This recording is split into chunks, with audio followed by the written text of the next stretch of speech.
What's going on, everyone? It's your boy Dak908, aka the Dig Dug himself, and Yowzers, Trousers, and Bowsers, I guess you could say. Today we are fighting the Lavasioth. Now, Lavasioth is a long-standing monster, and truth be told, he got his appearance, his original appearance, I believe, don't quote me on this, I think I'm right, from Monster Hunter Frontier. And that's actually pretty cool because we don't really get things like that for Frontier, because Frontier is largely the lesser of all the evils of Monster Hunter out there, because it's its own community. People argue the fact that it's canon, sometimes it is, sometimes it's not. I mean, Lavasioth is here, so I guess it kind of is, but regardless, that's not important. It's not important at all. What is important is what this guy is really all about. Now, the Lavasioth, as you can actually expect, he is another Plesial type monster who effectively lives within the lava. I mean, it's directly in the name. Now, it did a couple of changes to him from his previous appearances in the game, or in Monster Hunter as is, but I like these changes. At first, they were a little hard to actually get my head around. Not necessarily hard to get my head around, but I wasn't expecting these changes, truth be told. And because of it, I had to adjust my playstyle just a slight bit. Now, the biggest change to him is that in order to actually do significant damage to his body, once he gets out of the lava itself, his body will harden. Much like, if not literally exactly like the Ignactor, wherein he made his appearance in Monster Hunter Tri. Now, if you don't know the Ignactor, his big deal was he would dig underneath into the molten lava, come up out, and then his body would be look like lava itself. But after a while, it would harden up. And then it would be really hard to actually do real damage to him because it's a shell, so to speak. So it was hard to do damage until he was actually softened by the lava. The Lavasioth here is the exact same way. There's particular attacks that he will do that will heat up certain parts of his body, namely his chest, so that way where he spits his fireballs, it heats the chest up so that way you can still poke it. But it's kind of hard to get that particular hitbox line up correctly, but it's still definitely a thing. Also, when he slides his body along the ground there, he will effectively have his belly warmed up, I guess you could say, so that way you can actually penetrate his belly and also his legs.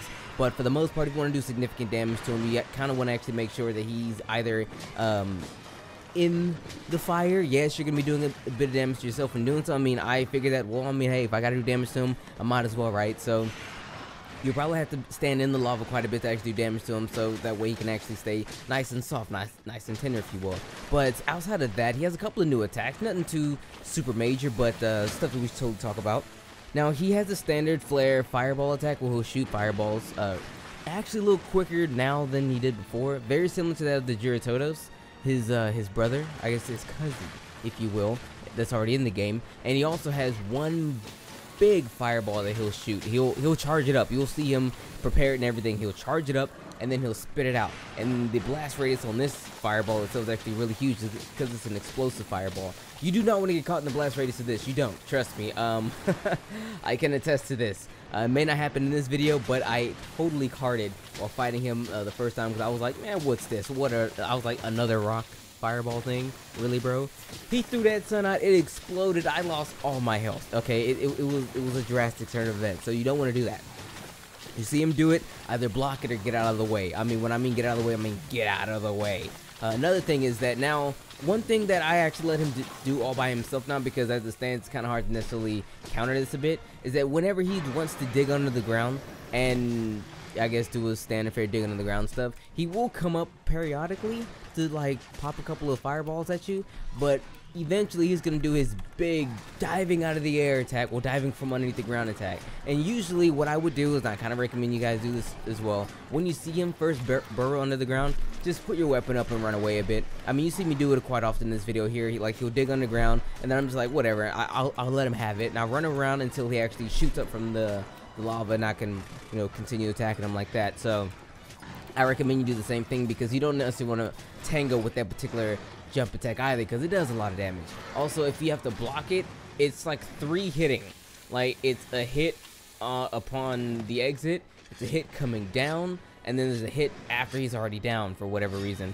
So it's a lot to block, so make sure if you are going to block it, you have quite a bit of stamina, or for whatever reason, if you do block it, you can get pushed out of the hitbox of the attack itself, so that way you don't have to worry about the other the attack that actually block. But that's that. Lastly, I want to speak on his I should do this for every monster. I tend to kind of skip over this, and I really apologize about this. Maybe because I'm leaving it for the big breakdown videos that I'll be doing for every monster once I get done doing all these semi breakdown videos, if you will. But every monster, it's not, I don't know about every monster. I think every monster, I'm pretty sure every monster. But anyway, the Lavasioth, he himself has what I'm referring to a last ditch effort home base attack. Now, standard fare for practically every monster, like I said before, they have what's known as like, okay, when you have a monster on the ropes and they retreat to their place of sleep, their place of rest, if you will, they will usually have an attack that is relegated to that place and that place alone for the most part. Lavasioth, he will actually dig underground, and then he'll leap like a huge distance, like not necessarily in the air, but horizontal. I mean, it is very high in the air, and it covers a lot of ground as well. He'll leap across the playing field, and he'll rain down a bunch of lava rocks I can't talk today, all over the place. And it's pretty devastating, so you kind of want to watch out for that. Again, it's one of the attacks that you'll see him do once you have him on his last leg and he's actually reaching to go to bed and things like that. But honestly, Lavasioth, he's kind of annoying. He's actually really annoying, honestly. I mean, I hate to say it, but I carded about like 3 to 4 times fighting this guy. Yes, I admit it. I'll take them, knock someone's chin. I surely will. The only reason why I didn't upload them because, well, when I card, that's like 3 minutes to get back to the action. I don't want to make a very long video. That's the only reason why. So I'll let you know that I carded. If I card, I'll let you know. Your man's carded. I was not prepared for that upsurging and then that big fireball attack thing. So, oh, and also Urigan showed up one time, bruh. And then Dodo Gamma showed up one time again, bruh. Bro, there was one where it was Dodo, no, not Dodo Gamma. It was, I was fighting Lavasioth. Urigan showed up. I'm like, you know what? Fine, I can deal with 2 at the same time. And then there's this other monster. I don't want to like spoil for you guys, but if you guys been playing quite often, you kind of already know who I'm talking about. He has a lot of explosions. He flies around. He's very annoying. Starts with B, ends with E, that kind of thing. I'm not gonna really say too much else for people who don't really know, but that guy showed up, and I was like, you know what? No. And then I quit it and then came back and tried to do it again. But it can get a little annoying, especially when you have to fight all these guys at the same time. But that's enough with all that. Let's talk about his gear, which is actually pretty surprisingly good. I mean, I admit I didn't think his gear would be this good, but it's actually pretty decent, truth be told. I mean, it's not the greatest, but it's pretty fair. Now, we're looking at the alpha set, of course, then we will go look at the beta briefly. But first off the rip, we're looking at fire attack level 5. So if you like fire, boom. Okay, literally, boom. That's fire attack 5. It gives you a bonus 100 points to your fire, and a bonus, again, 10% of the fire. Now, I should totally have this number down for you guys. I should probably do this the very next time I do this video like this, but I'm not sure if that 10% counts on top of that bonus, or is it separate from the bonus and then also gets added to the bonus. Meaning, if you have 200 fire, is that 10% going to be 20 points, so you're already 200, and then the 100 on top of your 300? Because if it's that case, you'll be at 320 as opposed to 330. See what I'm saying? I'm not sure if that's the case, but if it is, you guys should probably let me know, so that way I know what I'm talking about later. Anyway, so now we're looking at quick sheath. Whew, great. Those 2 skills is pretty much it, honestly. Oh, and another one, I'll get to it in a little bit, but greatly increases sheathing speed. So man, you'll be putting your weapon up like very quickly. And truth be told, I didn't think I was gonna make his armor, but I might make his armor simply for this skill. Next we have heat guard, nullifies heat damage. So if you're walking around the lava and a place where you actually take a cold drink, you don't need to worry about that anymore. No more damage from that because you'll be completely nullified with that. And I mean, it being a 1-point skill relegated to just the chest piece, that's actually pretty cool. So if you just want that skill straight up, you can just put the chest on and call it a day. Speaking of 1-piece skills, boom, affinity sliding on the arms. Now, increase the affinity by 30% for a short time after sliding. So if you're kind of like one of those people who like to slide around and get those mounts and things like that, I absolutely recommend getting this. I mean, that's 30% affinity for all the sliding you were going to do anyway. So that's a huge boon. If you're fighting a monster that I can totally see myself using a lot against is Legiana, because it starts at the Coral Highlands on that slope, and you're there for a minute. I mean, it's a lot of sliding you could do right there, but that's what affinity sliding does. Next, we're looking at wide range, which item affect nearby allies with 33% of their efficiency. So 33% of an actual potion gets distributed among you and your allies. I mean, it gets better later on, but I mean, you know, wide range. We know what this is. Recovery up by 10%. So you'll take a potion and it gives you 10% more of that potion to drink. Eventually, all the way giving you up to 30%, which effectively makes potions, the mega potions into not quite max potions, but damn good. Next, we're looking at spread / power shots. So this is a skill for you bow gunners and well, you bow gunners and you bow users out there. Increase the attack power of spread ammo and power shot arrows. See, now I can totally see people using this for the arrow because everyone knows spread shot is terrible. You don't do spread shots. So yeah, that's alpha. Now beta is very similar.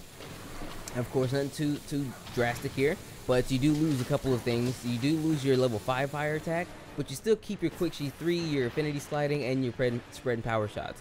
So I mean, it's kind of a give and take kind of thing. Honestly, I can see myself either mixing, matching these two, so that way I can kind of get the preferred skills I actually want. I mean, I wouldn't really care too much for wide range, or what was the other one?